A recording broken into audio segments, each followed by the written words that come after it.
আগুন গেল একসাথে সন্ত্রাসীদের বিরুদ্ধে।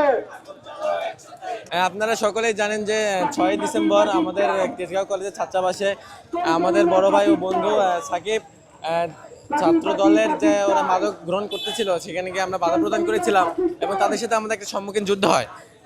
সম্মুখীন সংঘর্ষের ফলে আমাদের বড় ভাই সাকিব তিনি গুরুতর আহত হয়ে হাসপাতালে ভর্তি হন। হাসপাতালে ভর্তি হওয়ার ফলে 7 তারিখে তিনি মৃত্যুবরণ করেন।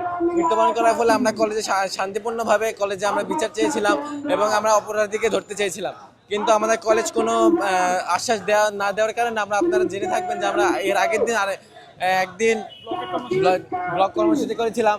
তখন পুলিশ এবং আমাদের কলেজ বলেছিল যে 48 ঘন্টার ভিতরে অপরাধীকে ধরা হবে, কিন্তু 48 ঘন্টা পেরিয়ে প্রায় 24 দিন হতে যাচ্ছে, কিন্তু পুলিশ এবং আমাদের কলেজ কোনো আমাদের বিচার দেয়নি এবং অপরাধীকে ধরা হয়নি। যারা খুন করছে তাদেরকে এখনো পাইতেছে না, বিচার তো দূরের কথা।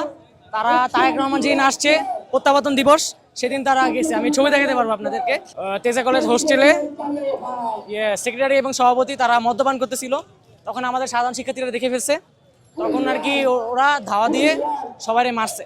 3 জন আহত হয়েছিল, 2 জন আলহামদুলিল্লাহ এখন সুস্থ, কিন্তু 1 জন মারা গেছে, সাকিবুল হাসান রানা। তার জন্য আমরা আজকে নামছি।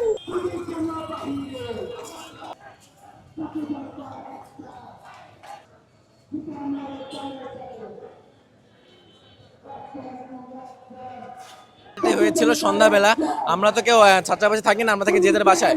আমরা প্রত্যক্ষদর্শী নয়, যারা ছাত্রাবাসে ছিল তারা প্রত্যক্ষদর্শী, এবং আমরা তো কলেজে ক্যাম্পাসে কি হয় না হয় আমরা সম্পূর্ণ আপডেট থাকি। আমাদের ফেসবুক গ্রুপ আছে, যখনই সংঘর্ষটা হয় আমরা সকলে আমাদের আপডেট পেয়ে যাই। কিন্তু আমাদের বাসায় দূর দূরান্ত হয় কেন, আমরা সাধারণ শিক্ষার্থী যারা বাইরের বাসায় থাকি তারা আসতে পারে না, কিন্তু যারা প্রত্যক্ষদর্শী তারা বলছেন যে যারা হত্যা করেছে তারা অবশ্যই একটি রাজনৈতিক দলের সাথে সংগঠিত।